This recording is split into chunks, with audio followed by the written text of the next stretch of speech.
Hello guys and welcome back dito sa ating channel. So today meron naman po tayong pag-uusapan dito patungkol po ito sa ating Alloy investment. Okay, so marami kasing nagtatanong dito sa ating YouTube channel na kung okay pa po ba or pwede po ba na tawag dito na magbayad tayo ng tax dito sa ating Alloy investment para makaprocess ng withdrawal. So update ko naman po kayo dito. Okay, sa balance ko meron tayo dito 1,000 plus, no. So may notice dito sa ating account kung saan kapag kung inopen natin ang ating account, ito yung makikita natin na kailangan or required tayo na magbayad ng ating tax, no, sa pag unfreeze ng ating account. Then kung mapapansin nyo, meron tayo ditong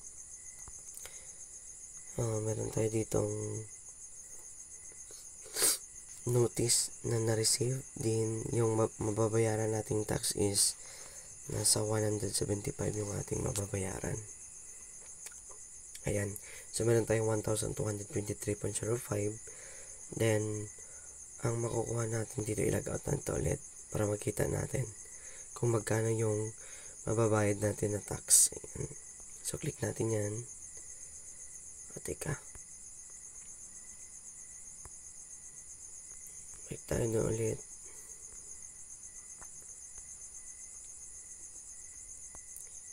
Ay, sign in natin dito yung account natin. Continue, then click natin to. Ayan, kung makikita nyo, meron tayong tax and fees just na 175, no? Para ma-unfreeze yung account natin. Ayan. So kapag kung binayaran mo ito, guys, no, sa lahat ng mga investors na nanonood sa ganitong klaseng investment, so matagal na mga ganitong klaseng platform na nagpapabayad ng tax, pero hindi naman din tayo makaka-withdraw. So ito yung problema ng isang investment today na papa-exit na, pero meron pa silang habilin doon sa kanilang investors para manglimas ng pera. So ganito yung ginagawa ng mga investment platform, guys. So kung ako sa inyo, wag na ako magpato sa mga ganitong klaseng offer or sa mga ganitong klaseng pahabilin ng isang investment, kasi sayang lang yung pera natin sa mga ganitong klaseng offer, no. Kasi pa-exit na ito, guys. Kung mapapansin mo dito yung Telegram nila, okay, punta tayo doon sa Telegram.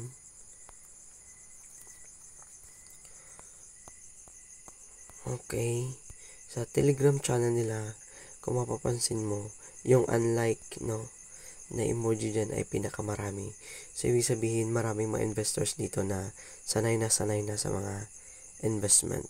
Okay, yung mga nag-love siguro, ito yung mga investors na bago lang, at saka ito yung mga investors na gusto ding makuha yung kanilang tawag dito, yung kanilang kapital. So marami ditong members yung alaw, no, na medyo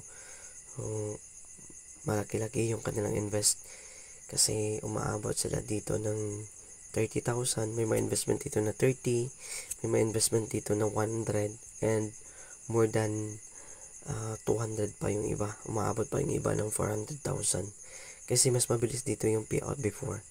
So kung makikita nyo dito, may members sila na 11,652 members. So bali pangalawang account na ito ginawa, guys. Yung sa Telegram nila dati, umaabot na yun ng 15,000, pero ngayon dahil minark yun na scam, so ito ngayon yung bagong member nila, yung 11,000. So kung makikita natin dito, trace back natin yung alaw. Okay, wala na yung alaw investment dito, no, yung pinakauna nilang account. Okay, wala na, na-delete na. So ganito guys. Then, yung kanilang main, kung makikita nyo, maraming nagsialisa, no? Kasi yung main dito is medyo malaki din itong members dito, pero maraming nang nagsialisan. So, yun lang guys, yung update natin dito sa Alaw. I hope so na nakita mo ang video na ito, then, hindi mo papatulan yung ganung klaseng offer ng Alaw investment, no? Huwag na kayo magsayang ng pera kasi sayang lang yung pera nyo kapag kung nagbayad din kayo ng tax. Hindi din to makakapag-withdraw dito guys. Sayang lang po talaga. Okay, so ito lang muna guys, and sa sinasabi ko na dito sa investment natin, be wise po talaga on investing our money. Kasi may mga investment po talaga na mga ganito. So kapag kung medyo matagal ng investment or nagrarana ng 4 months or nagrarana ng 5 months, huwag nyo nang patulan yan, no? Kailangan yung investment na nagraran pa lang ng 1 to 2 months, okay pa yan salihan. 1 to 3, okay pa yan next. Pero kapag kung nag-operate na ng 4 months or up, huwag na kayo magsali dyan kasi hindi na yan magtatagal, no? Malapit na yan mag-exit. Kagaya nito, ang start nito is April pa. I think April 27 pa ito nag-start yung Alaw. So medyo matagal na din nag-operate, no? Okay, papunta na din siya ng 7 months or 8. So yun, medyo matagal na nag-operate ito, kaya medyo malaki-laki na din siguro yung kita nito, kaya umexit na. So ito lang muna guys ang update dito sa ating channel. Again, kailangan nyo magiging wise sa lahat ng bagay.